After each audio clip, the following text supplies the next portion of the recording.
Após a Segunda Guerra Mundial, o mundo parecia se reconstruir, e as cicatrizes ainda eram profundas. As ruas estavam vazias, as casas quebradas, e a escassez de comida e bens era uma realidade em cada esquina. Vitor, com seus 8 anos, mal lembrava de uma época sem medo. Ele tinha visto o sofrimento da mãe, o choro constante por comida e o olhar vazio de muitas pessoas ao redor. Quando a guerra terminou, não houve uma celebração, apenas uma lenta tentativa de recuperar o que foi perdido, uma reconstrução feita de pedaços quebrados, com os vestígios da destruição ainda visíveis nas memórias dos mais velhos e nas marcas nas paredes das casas. Vitor só sabia que as coisas não seriam como antes. O tempo parecia ter parado, e ele também parara de perguntar sobre o que aconteceu, pois as respostas estavam sempre no ar, nunca completas. Mesmo assim, a escola parecia um refúgio, um lugar onde, por um momento, ele podia esquecer da realidade de casa, das sombras da guerra que ainda assombravam a cidade. Vitor notava as diferenças nas roupas, em como alguns tinham mais coisas do que outros, e como, apesar de tudo, todos ainda buscavam alguma normalidade. Para ele, a escola era um espaço estranho, uma linha tênue entre o medo do passado e a esperança de um futuro que ainda parecia distante. Mas ele sentia que, ali entre as paredes antigas e os bancos desgastados, talvez encontrasse algo que pudesse começar a entender. Mesmo as risadas que às vezes se ouviam pareciam mais forçadas, como se houvesse algo por trás delas, algo não dito que pairava no ar. Ele sabia que, como todos ao seu redor, também estava tentando reconstruir a si mesmo, peça por peça. Em seu primeiro dia de aula, Vitor se sentou em um canto da sala, ainda tímido e observador. Ele não costumava ser o centro das atenções, e nesse ambiente novo, com tantos rostos estranhos e tão diferentes daquelas crianças com quem brincava nas ruas destruídas, ele se sentia um pouco perdido. Foi então que viu Emily, uma menina de cabelos loiros e uma blusa bem simples, mexendo nos seus cadernos com distração. Durante uma das suas idas e vindas pela sala, o laço vermelho de cetim que ela usava no cabelo caiu no chão, e ela não percebeu. O laço era simples, mas chamava sua atenção de um jeito que Vitor nunca tinha sentido, como um pedaço de cor e vida em meio àquela realidade cinza que eles estavam. Ele ficou ali, parado por um momento, olhando para o laço com uma mistura de sentimentos que do alto dos seus 8 anos não conseguiria explicar. Olhou em volta para ver se alguém estava prestando atenção, mas todos estavam distraídos e, aproveitando a oportunidade, com a rapidez de quem não quer ser visto, ele se agachou e pegou o laço do chão, escondendo-o rapidamente no bolso da calça. Não sentiu culpa, apenas uma espécie de excitação silenciosa, como se tivesse pegado algo precioso nas mãos e guardado. Quando chegou em casa, a rotina familiar estava como sempre, silenciosa, cheia de pequenos gestos mecânicos de sobrevivência. Sua mãe estava ocupada com o que podia fazer para manter a casa minimamente organizada. Seu olhar era cansado, mas gentil. Vitor, ainda com o laço escondido no bolso, não disse nada sobre o que aconteceu na escola. Sentia que algo o ligava àquele objeto, mas também sabia que não podia falar sobre isso. Então, em silêncio, retirou o laço do bolso e o entregou à mãe, com um simples "eu encontrei isso na escola" como explicação. Sua mãe olhou para o laço e um sorriso suavemente cansado apareceu em seu rosto e ela murmurou um agradecimento, tocando o cetim com os dedos. "Estava mesmo precisando de um laço vermelho para combinar com a minha blusa", ela disse amavelmente. Vitor, vendo sua mãe aceitar o presente com uma expressão de leve prazer, sentiu alegria, uma espécie de satisfação silenciosa, como se tivesse feito algo certo, algo que por algum motivo havia sido necessário. Ele não sabia por quê, mas naquele momento sentiu que algo havia mudado dentro dele, como se inexplicavelmente tivesse encontrado um jeito de diminuir aquela tristeza que teimava em permanecer rondando-os. Sentiu que havia encontrado a solução para algo que ainda não tinha o total entendimento, mas que sentia. Tinha encontrado a solução para o vazio que tinha dentro de si por causa daqueles anos sombrios que havia vivido. No dia seguinte, Emily chegou à escola com um olhar ansioso e um pouco desorientado. Ela olhava para todos os lados, passando as mãos pelos cabelos, procurando pelo laço vermelho de cetim que havia perdido. A menina parecia um pouco aflita, mas ao mesmo tempo tentava não demonstrar muito. Vitor a observava com um misto de curiosidade e satisfação secreta. Ele sabia o que tinha acontecido, mas não disse uma palavra.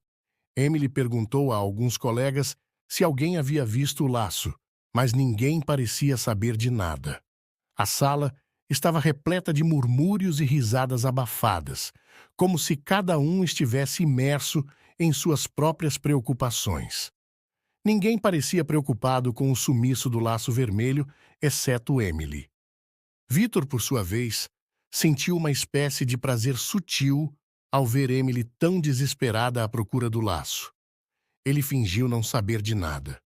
Quando ela se aproximou dele, perguntando se ele tinha visto, ele deu de ombros e balançou a cabeça com um olhar vazio e indiferente, como se não tivesse ideia do que ela estava falando. Por dentro, porém, outra pequena satisfação se formou. Ele não sabia exatamente por que se sentia assim, mas algo no ato de esconder o laço e mantê-lo em segredo lhe conferiu uma espécie de poder. Como se ao ter algo que não era seu, o fizesse mais poderoso. Era um sentimento confuso, mas forte, como se a posse de algo tão pequeno lhe desse um controle sobre a situação, e talvez até sobre si mesmo. Ele não estava pronto para entender completamente o que estava acontecendo dentro dele, mas sabia que, por algum motivo, aquele laço o fazia se sentir especial, como se fosse capaz de algo que ninguém mais poderia fazer. Nos dias que se seguiram, Vitor começou a mudar. A sensação que teve ao pegar o laço vermelho de Emily agora lhe fazia falta e se transformou em uma tentação constante. Ele queria sentir aquilo de novo, cada vez que olhava para os outros alunos com seus poucos lápis coloridos, borrachas ou até pequenos objetos pessoais, lhe fazia sentir o impulso de querer aquilo para ele. Algo que lhe desse uma sensação de poder, de possuir algo que era de outra criança. A sensação de estar adquirindo algo sem ser pego, de manter o segredo para si, começou a ferver dentro dele de uma maneira que ele não conseguia explicar e também não conseguia resistir. Em um dia qualquer, enquanto os colegas estavam distraídos com o material escolar espalhado sobre as carteiras, ele pegou 2 lápis, um azul e um vermelho, e os escondeu rapidamente no bolso. No dia seguinte, foi a vez de uma borracha. Era uma borracha branca, com as bordas já um pouco gastas, mas ainda assim um objeto precioso para ele, porque representava algo que não tinha. E em outra manhã, encontrou uma caneta tinteiro. Ele a encontrou caída no corredor da escola, entre as mesas e cadeiras desarrumadas. Alguma criança distraída devia sem querer ter deixado cair, e Vitor não pensou 2 vezes antes de pegá-la e escondê-la. Cada um desses objetos eram pequenos tesouros. Tesouros que o faziam sentir-se importante, diferente. Era como se com cada objeto que ele pegava, ele se distanciasse um pouco mais do menino sem poder, sem recursos. Quando chegava em casa, Vitor entregava esses pequenos achados à sua mãe com um sorriso tímido, mas satisfeito. Ele dizia que os havia encontrado, e ela, como sempre, aceitava sem hesitar. Às vezes, ela olhava para os lápis e borrachas, com aquele olhar cansado de quem tinha mais preocupações do que poderia contar, e dizia: "Ah, muito bem, Vitor. Você tem bons olhos e esperteza para achar essas coisas. Ela não fazia perguntas, não examinava de onde os objetos vinham. Sua reação era sempre a mesma. Um sorriso gentil e uma aceitação silenciosa, como se aquilo fosse natural, como se fosse algo esperado, como se ele tivesse feito algo bom. A falta de reação da mãe fazia com que Vitor se sentisse mais seguro, como se suas ações não fossem questionadas, como se o que ele trazia para casa fosse, de alguma maneira, merecido. Ele nunca percebeu que a ausência de uma repreensão também significava uma falha em guiá-lo. Ou talvez fosse exatamente isso que o alimentava. O fato de ela não questionar, não dizer nada e continuar aceitando tudo com um sorriso sem perceber o que estava realmente acontecendo. Para ele, tudo aquilo parecia ser um jogo de esconde-esconde, onde a linha entre o certo e o errado se tornava cada vez mais tênue e o desejo de ter um pedaço daquilo que sempre lhe pareceu inatingível se tornava cada vez mais forte. Quando Vitor foi passar um fim de semana com seu tio Francisco, ele não sabia que as coisas seriam diferentes. O tio morava em uma casa pequena e simples, mas cheia de regras e uma disciplina rígida. Enquanto sua mãe costumava ser mais gentil e compreensiva, seu tio era um homem de princípios sólidos e poucas palavras. Durante o sábado, o tio o levou para visitar o armazém local, um lugar modesto, com as prateleiras abarrotadas de mercadorias. Vitor estava particularmente atento a tudo, os olhos sempre procurando alguma coisa que pudesse chamar sua atenção. Enquanto o tio conversava com o dono da loja, ele se distraiu observando uma lata de sardinhas que estava mal colocada na prateleira. Um produto enlatado, simples, mas raríssimo de se ver em sua casa. Vitor não pensou duas vezes.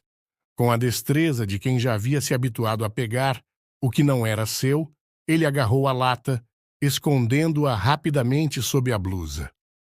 Quando chegaram à casa do tio, Vitor, com um sorriso orgulhoso, entregou a lata como se fosse um presente. "Olha, tio Francisco, eu trouxe para você", disse, esperando ser elogiado como sua mãe sempre fazia. Mas, ao invés do sorriso de aprovação que ele esperava, seu tio ficou em silêncio por um momento, olhando fixamente para a lata. Ele não se deixou levar pela surpresa e logo percebeu que a lata não era de Vitor. O tio deixou o olhar cair sobre o menino com um peso crescente e finalmente falou com sua voz grave e firme, quebrando o silêncio. "Vitor, você não pode simplesmente pegar as coisas dos outros. Isso não é certo, entendeu?" Ele falou com uma autoridade que Vitor não estava acostumado a ouvir, e as palavras, embora simples, o cortaram fundo. O garoto, confuso e sem entender, olhou para o tio, esperando algum tipo de explicação mais clara, algo que fizesse sentido. Mas a única coisa que sentiu foi um nó na garganta. Ele não sabia o que havia feito de errado. A reação de seu tio era tão diferente da aceitação constante que ele recebia em casa. A mãe sempre o parabenizava, sempre sorria, aceitando os objetos como se ele fosse um bom menino por ter trazido algo. Ela nunca perguntava, nunca questionava.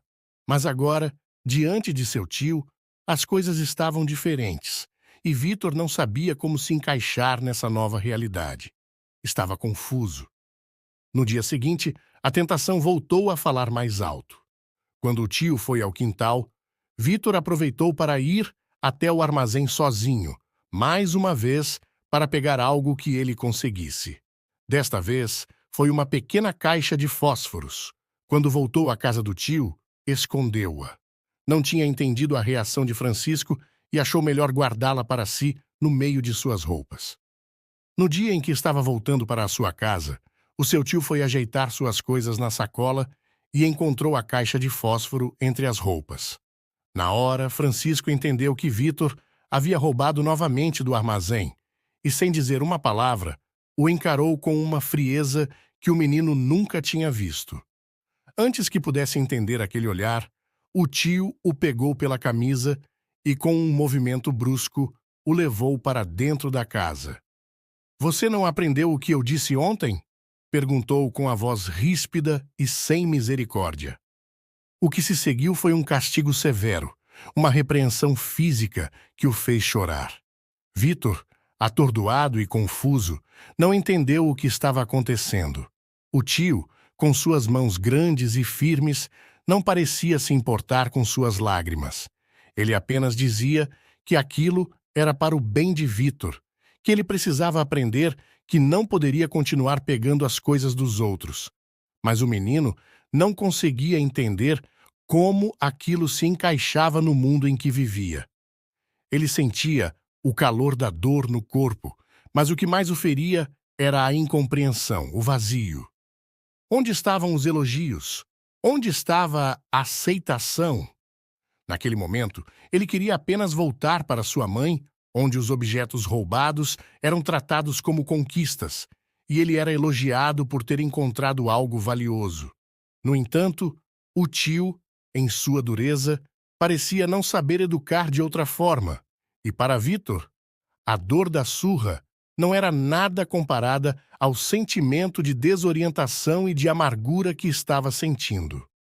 O menino sentiu uma raiva absurda dentro de si, como se algo dentro de seu peito tivesse se partido, e ao invés de dor, era pura fúria. Não era apenas a dor física que o consumia.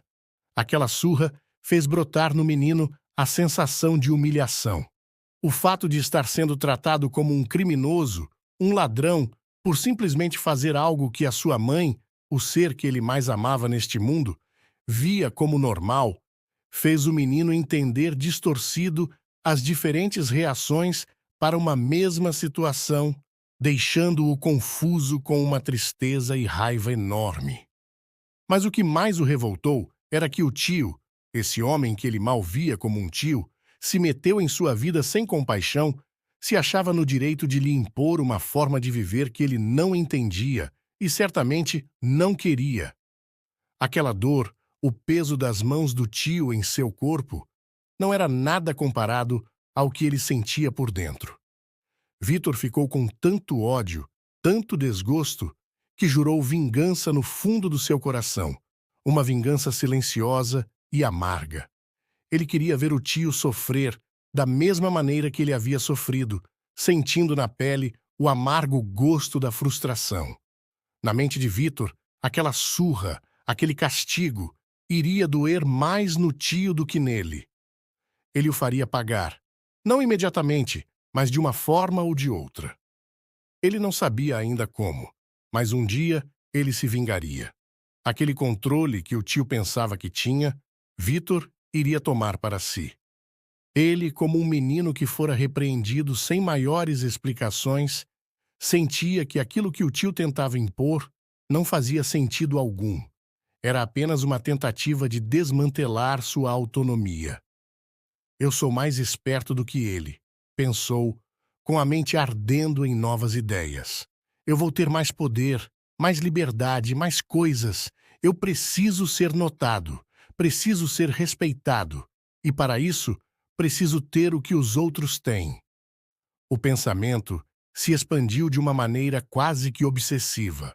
Vitor sentia-se como um cavalo encurralado, pronto para pular as cercas de sua própria realidade e galopar para um mundo que ele ainda não sabia como alcançar, mas que desejava com todas as suas forças.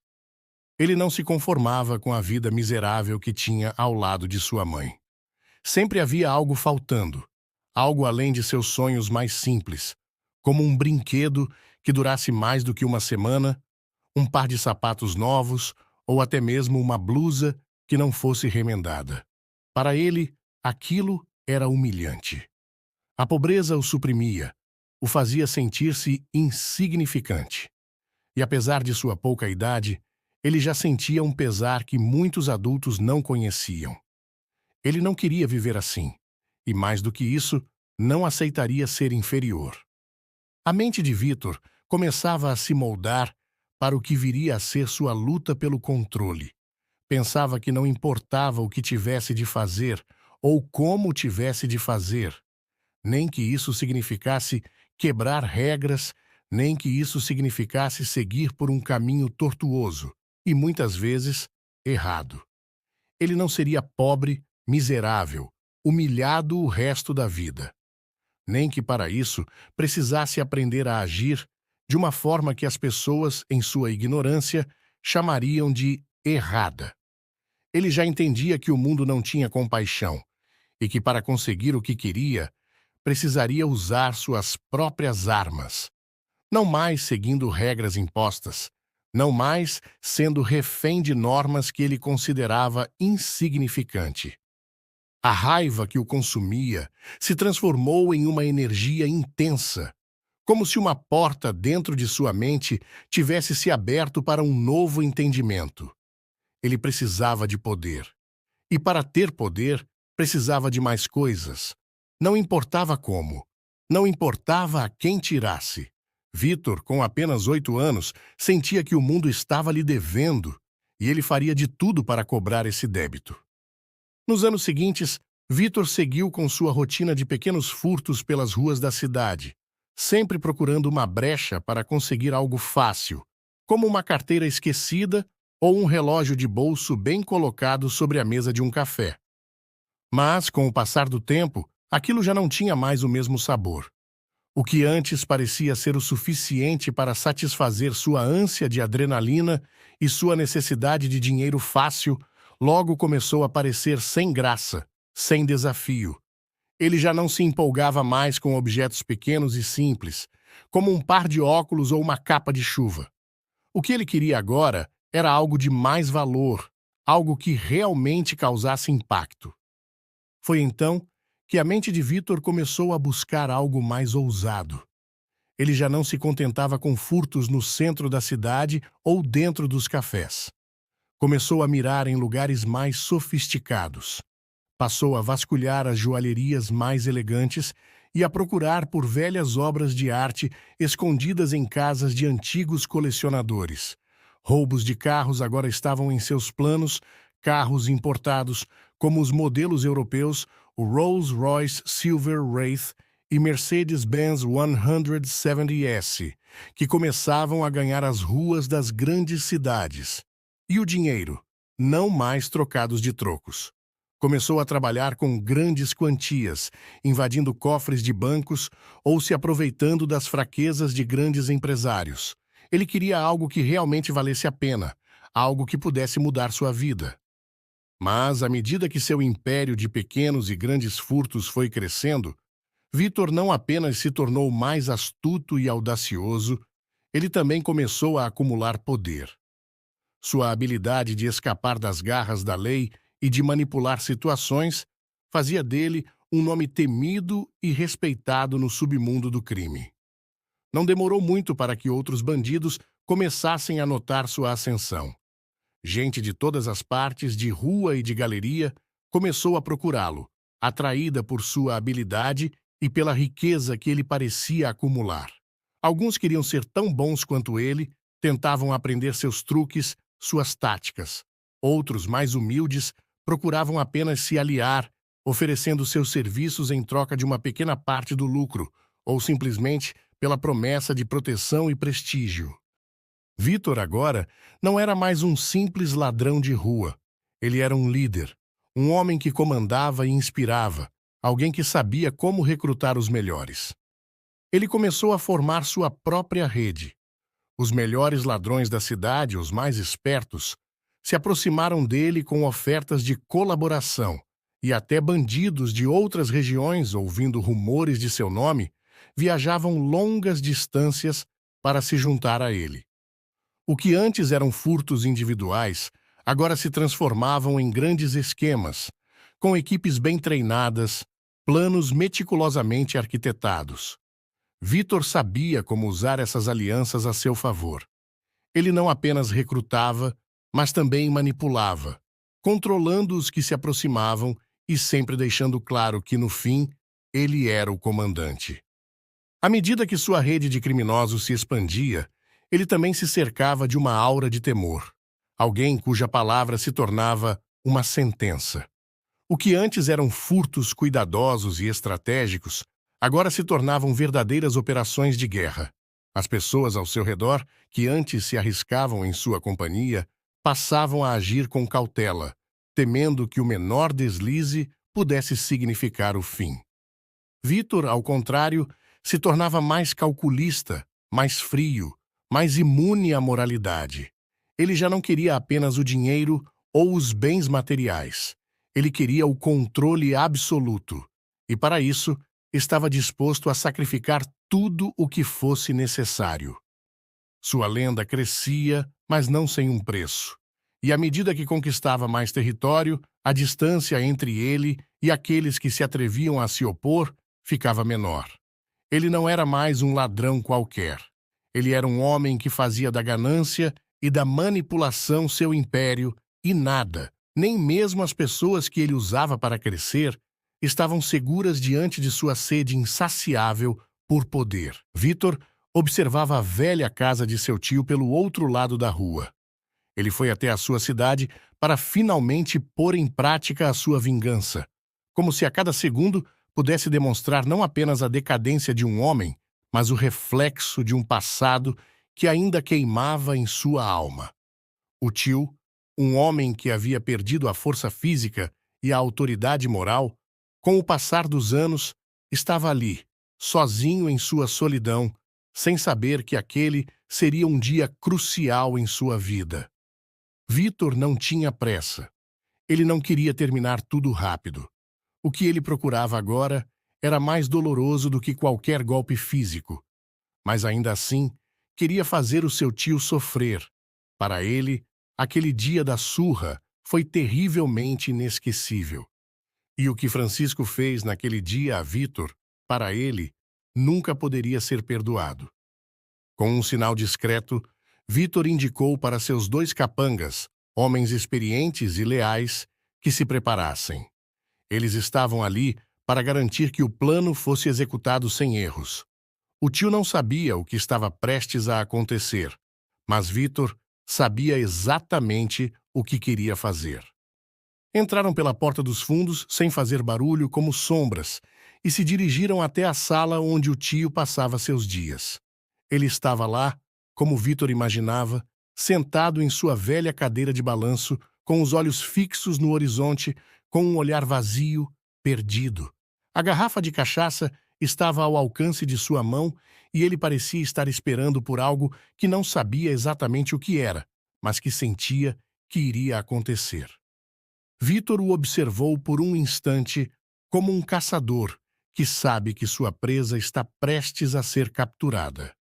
Seu tio, por sua vez, parecia já ter vivido toda a história e agora estivesse apenas aguardando o momento de sua conclusão.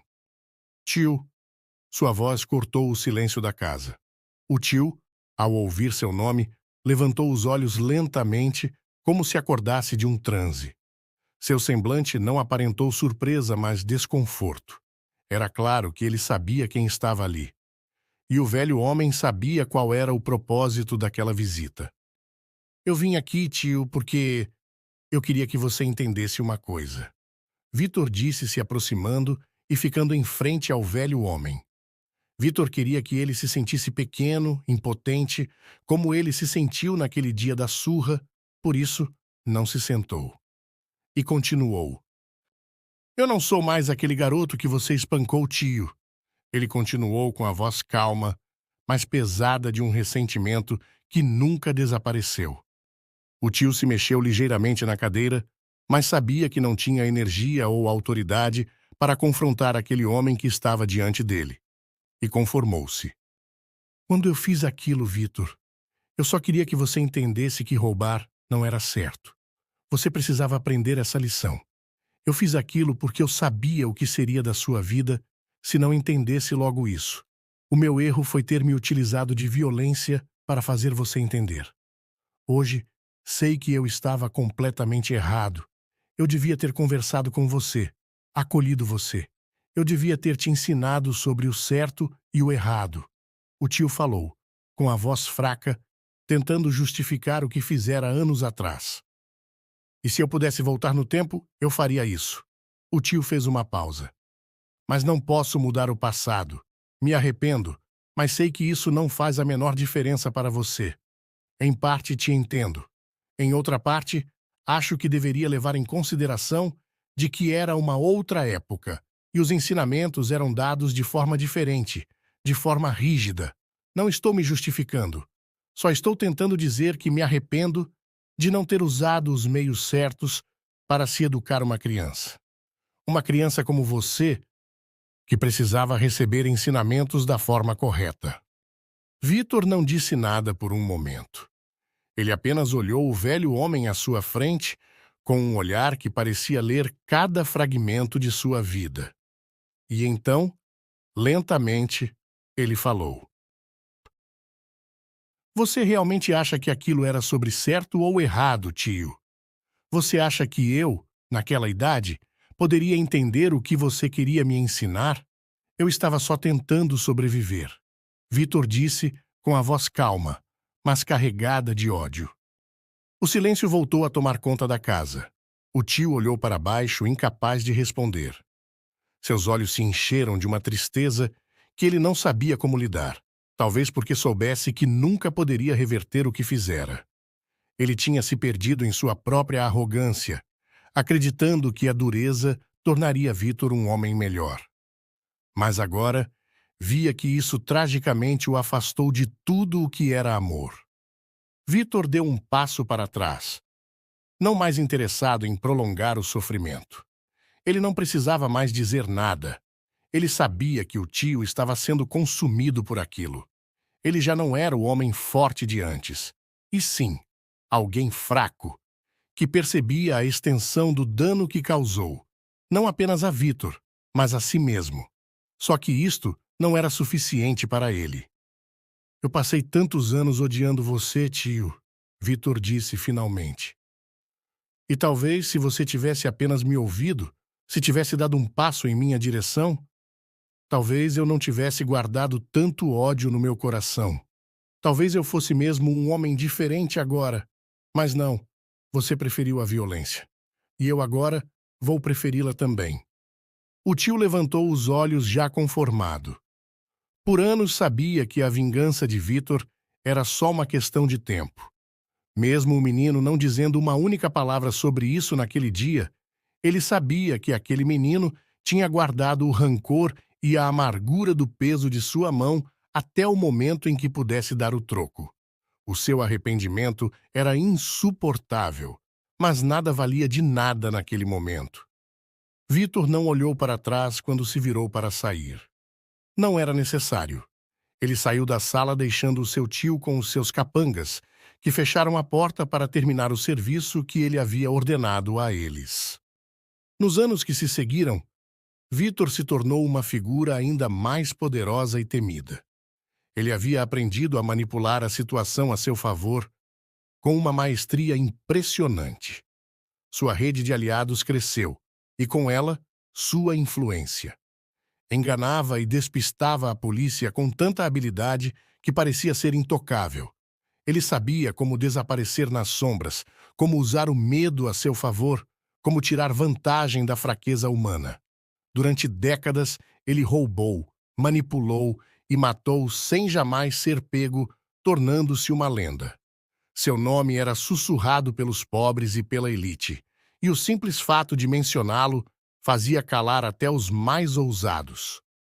Porém, como todo império, o de Vitor também estava fadado a cair. Durante muito tempo, ele foi capaz de enganar todos ao seu redor. E só foi pego porque, erroneamente, confiou em um de seus homens como se fosse um irmão, alguém em quem ele confiava, alguém que ele mesmo havia ajudado a ficar rico. Este homem, que ele julgava confiável, o entregou. Por trás de todo o seu controle, Vitor não conseguiu ver a cilada se formando até que fosse tarde demais. Então, um dia, após décadas de crimes, Vitor, já um homem feito e temido, foi finalmente capturado. Ele foi preso em um golpe que ninguém esperava, uma operação meticulosamente planejada pela polícia com a ajuda de quem ele confiava como um irmão. E, finalmente, Depois de tantos anos de busca infrutífera, conseguiram juntar as peças e prender o homem que parecia ter o mundo sob seu controle. O julgamento que se seguiu foi um dos mais aguardados da história. Vitor foi acusado de uma série de roubos, assassinatos e crimes que se estendiam por décadas. Mesmo com sua astúcia, suas artimanhas e sua habilidade em manipular as situações, o peso das provas e da traição que o derrubou foi imenso. E, finalmente, depois de uma vida inteira escapando da justiça, Vitor viu-se diante dela, sem escapatória. Foi condenado à cadeira elétrica. Até o dia final correram anos. E agora preso, Vitor se conectou com a espiritualidade, fazendo-o entender tudo o que ele havia feito de errado. Ele finalmente encontrou respostas para tudo o que lhe afligia desde que ele era um menino. Desde aquele dia que encontrou o laço vermelho de sua colega de classe. Vitor finalmente entendeu o que foi ensinado certo e o que foi ensinado errado para ele. O grande dia chegou. Uma multidão aguardava a execução. Alguns contra Vitor, outros a favor, como era de se esperar. Vitor acordou como se fosse um dia normal. Se olhou no espelho e viu não o homem mais velho que agora era, mas sim aquele menino de 8 anos que só estava em busca de felicidade e aprovação. Fez a sua última refeição como havia pedido anteriormente para que fosse ela. Mas ele não estava ligando nem um pouco para a comida. O que ocupava os seus pensamentos naqueles últimos instantes de vida era o seu outro pedido. Ele queria rever sua mãe, pedir perdão a ela. Sua mente inquieta só pensava nisso. Trouxeram uma roupa para ele vestir durante este encontro. Sua mãe concordou em revê-lo depois de tantos anos de distância. Quando Vitor se tornou um gangster conhecido, ele se afastou completamente de sua mãe. Ela só sabia dele pelas manchetes estampadas nos jornais. Até evitava dizer que ele era seu filho para não sofrer represálias. Passava despercebida no vilarejo e na casa simples que morava, pois Vitor até seu nome trocou quando sua vida definitivamente tomou o mundo do crime. Vitor esperava ansioso a chegada do momento que iria pedir perdão e se despedir de sua mãe. O seu pedido comoveu milhares de pessoas. Como poderia ainda haver um coração naquele peito que só destilava ódio, raiva por outro ser humano? A atitude de Vitor fez com que muitos questionassem se de fato ele era um homem ruim, pois nenhum homem ruim teria como seu último pedido rever e pedir perdão à sua mãe. Vitor foi levado a uma sala especial. Não havia muita coisa lá, mas era diferente das salas que estava acostumado a ver no presídio de segurança máxima que estava vivendo os seus últimos anos. Era mais bonito, mais limpo, transmitia paz, algo que talvez ele jamais tenha tido. No horário marcado, sua mãe adentrou a sala acompanhada de 2 guardas. Ela o olhou com ternura e ele devolveu o olhar como se tivesse ainda 8 anos e o tempo tivesse parado. Vitor, com as mãos algemadas, pediu: "Por favor, deixe-me abraçar a minha mãezinha", suplicou ele, olhando para um dos guardas. Este, por sua vez, olhando para o outro guarda, tentou encontrar aprovação pelo olhar. Não era permitido toques naquela situação que Vitor se encontrava. Mas, dada a atitude emocionada dele e de sua mãe, que também pediu para que os guardas tirassem as algemas de seu filho para que eles pudessem se abraçar. Eles, tocados com aquela cena, tiraram-nas. A velha senhora se aproximou de Vitor, que num golpe rápido segurou-a pelo pescoço com uma mão e com a outra retirou um caco de vidro que passou ileso pela última revista porque estava escondido na boca entre a bochecha direita e os dentes dele, sem que ninguém conseguisse perceber o objeto cuidadosamente guardado. Vitor pegou o objeto de sua boca e, em fração de segundos, começou a utilizá-lo, cortando o rosto de sua mãe várias vezes. Ele gritava: Você devia ter me parado assim que eu trouxe aquele maldito laço vermelho a você. Você deveria ter me educado naquele dia. Se você tivesse me repreendido, talvez eu tivesse entendido o que não era para fazer. Mas tinha que ser você, alguém que eu amasse e me amasse também. Vitor não parava de esbravejar. A culpa é sua. É somente sua. Eu era uma criança. Eu confiava em você. Eu te odeio. Eu te odeio. Nada disso estaria acontecendo se você tivesse me chamado a atenção naquele dia do laço vermelho. A culpa é sua. Vitor continuava gritando enquanto os guardas tentavam arrancar o caco de vidro de sua mão e rendê-lo. A velha senhora foi levada às pressas ao hospital.